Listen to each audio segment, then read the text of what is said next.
청취자 여러분의 건강을 응원합니다. 라디오 특진 김동원입니다. 가수 맹윤아 씨가 지난해 12월 말 심장마비로 숨진 사실이 뒤늦게 알려졌습니다. 오는 6월 정규 3집 앨범을 준비 중이었고 최근 모 대학에서 실용음악과 교수로 초빙을 받아 의혹을 보여서 더 안타까움을 샀었는데요. 100세 시대를 추구하면서 잘 사는 것도 중요하지만 어떻게 삶을 마무리하느냐도 중요한 가치로 떠오르고 있습니다.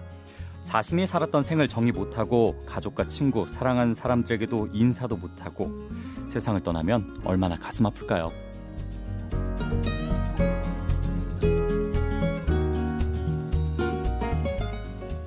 네, 라디오 특집 오늘은 의학 박사이자 가정의학과 전문의 황혜연 소장님과 함께하겠습니다. 안녕하세요. 안녕하세요. 네, 오늘 저희 라디오 특집과는 첫 인연입니다. 앞으로 잘 부탁드리겠습니다.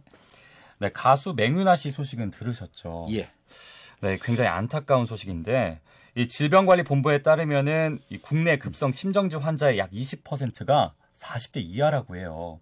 이렇게 봤을 때 돌연사는 더 이상 이 고령층만의 이 전유물이 아니라고 볼 수 있는데 맹윤아 씨와 마찬가지로 돌연사 주로 심장이랑 연관이 깊죠. 그렇습니다. 네. 돌연사라고 하면은 대부분 건강하게 잘 지내던 사람이 갑자기 1시간 이내에 사망을 할 경우에 돌연사라고 하는데 네. 좀 확대해서 그걸로 인해서 6일 이내에 사망해도 돌연사라고 간주할 수 있겠습니다. 대부분 전문가들은 돌연사의 경우 80% 이상이 심장에 기인한다라고 얘기를 하고 있습니다. 네, 사실 심장은 우리 몸 안에서 굉장히 중요한 기능을 합니다. 누구나 다 알고 있는 사실인데 사실 개인적으로 자가 진단은 좀 어렵잖아요. 뭐 심장이 약한지 안 약한지 이렇게 파악을 할 수가 없을 것 같은데 건강검진이 필요한 이유가 여기에 있을까요? 그렇습니다. 네. 건강검진이라는 거는 아픈 사람을 하는 게 아니고 기본적으로는 건강한 사람이 무슨 이상이 있는지 없는지를 하는 게 건강검진입니다. 예방을 하는 거죠. 그렇습니다. 네. 돌연사의 의학적 원리로는 심장의 경우 허혈성 심장질환, 심부전, 심내막염, 그다음에 부정맥 같은 그런 질환이 있지만 그중 네. 관상복맥 질환이 많습니다. 가족력이 있을 수도 있죠. 유전적으로. 심장에서도요? 그렇죠. 네. 심장 근육이 두껍다거나 아니면 심장이 불규칙하게 뛰는 경우 네. 집안에 가족력이 있다든지 이런 경우에는 40대 되기 전이라도 심장검사를 좀 받아보는 게 좋습니다. 이렇게 검사를 통해서 우리가 파악을 할 수도 있지만은 사실 다 잡아낼 수는 없는 거잖아요. 그러한 것들은 우리가 어떻게 대비를 할 수가 있을까요? 80% 정도는 검사를 통해서 잡아낼 수가 있지만 네. 나머지 잡아낼 수 없는 거, 불가피한 것은 혈압을 조절하고 당뇨, 그다음에 고지혈증 관리하고 운동에서 비만 방지하고 금연하고 저염식 같은 거, 네. 스트레스 관리 이런 것들을 통해서 예방할 수 있습니다. 알겠습니다. 결과적으로 봤을 때는 또 심장 그리고 뇌 이렇게 봤을 땐 혈관이랑 또 연관이 있는 것 그렇습니다. 같아요. 이 심장 관련 질환을 좀 더 들여다봐야 될 것 같은데 돌연사를 유발할 수 있는 것 중에 이제 허혈성 심장질환, 심부전, 심내막염, 부정맥이 있다고 들었습니다. 우리는 보통 이제 의학 드라마에서 주로 보던 용어긴 한데 일반적으로 이런 심장 질환이 일어나면은 일상에서는 어떤 증상이 일어날까요? 허혈성 심장질환을 잠깐 얘기하면 네. 심장도 운동하는 기관이기 때문에 그렇죠. 거기에 피를 공급을 해야 됩니다. 네. 산소와 영양이 가야 되는데 그것이 좁아져 가지고 문제가 생기는 걸 허혈성 심장질환이라고 하는데 이런 경우는 대개 가슴에 통증이 있지만 어떤 경우에는 통증도 없이 전혀 없이 소화불량, 가슴이 쓰리고 구토, 숨이 차는 것처럼 이런 일상적인 증세로 나타날 수가 얼마든지 있기 때문에 신경을 많이 써야 되고 심부전은 가장 흔하고 중요한 거는 숨이 차는 겁니다.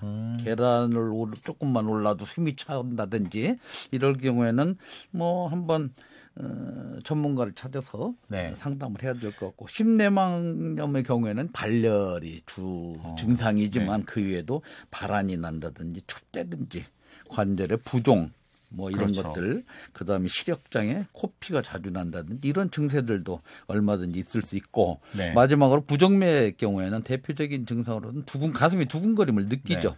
그다음에 어지럽고 심장이 잘 못 뛰기 때문에 실신, 호흡곤란이 있을 수 있습니다. 사실 직장인분들 때려야 뗄 수 없는 게 흡연과 음주 아닐까 싶어요. 그렇죠. 이런 것도 영향 많이 주죠. 그러면 알코올 같은 경우는 대개 이제 부정맥을 악화시키고, 그다음에 과도한 음주는 혈관에 압력을 주기 때문에 혈압을 높이고, 그다음에 흡연 올 경우에는 협심증, 심근경색 이런 등이 주범이 될 수 있는 죽상경화증, 동맥경화증인데 이런 것들이 생길 위험이 아주 커집니다. 사실 보면은 이제 맹윤아 씨 같은 경우는 굉장히 젊잖아요. 29세였는데 심장 관련해서 돌연사를 한다는 게 제가 봤을 때는 좀 믿기가 어렵거든요. 그렇죠. 어떤 이런 뭐 혈관, 음주, 흡연을 뭐 할 수도 있겠지만 창작에 대한 어떤 스트레스도 영향을 줬을까요? 그럼요. 그거 굉장히 많습니다. 뭐 모든 질환에 뭐 80% 이상의 스트레스하고 관련이 있다고 하는데 네. 부정맥 환자들 경우에 되게 성격이 급하고 꼼꼼하고 좀 결벽증 같은 게 있죠. 화를 잘 내고 네. 이런 분들이 많습니다. 그래서 예민해가지고 약간 두근거려도 심한 통증을 호소할 수도 네. 있고 과로나 수면 부족으로도 부정맥은 악화될 수 있습니다. 보고에 가면은 유럽 심장학회지에 분노로 인한 스트레스를 겪은 다음에 2시간 이내에 심근경색이 발생할 확률이 약 5배로 높다는 결과도 있습니다. 이렇게 봤을 때는 정말 이제 좀 더 주의를 해야 될 것 같아요. 그렇습니다. 마지막으로 청취자 여러분께 당부의 한 말씀 부탁드리겠습니다. 우리가 흔히 주위에서 많이 듣죠. 성인병 등등 많이 듣지만 잘 지켜지지 않는 네. 혈압 관리, 그다음에 혈당, 고지혈증 관리, 그다음에 운동, 특히 겨울철에 운동보다죠. 운동하다 비만 관리, 맞아요. 금연, 저염식, 스트레스 관리 많이 듣는 얘기지만 이 평범한 걸 못 지키기 때문에 네, 맞아요. 못 지킬 경우에 질환이 생깁니다. 이런 것들 잘 지켜서 새해 모두 좋은 건강을 유지하시기 바랍니다. 네, 돌연사라는 말 이제 우리가 그렇게 떨어져 있는 용어가 아닌 것 같습니다. 스트레스 관리 잘 하시길 바라겠습니다. 지금까지 대자연병원 건강검진센터 소장 황현 소장님과 함께했습니다. 오늘 말씀 고맙습니다. 예, 감사합니다.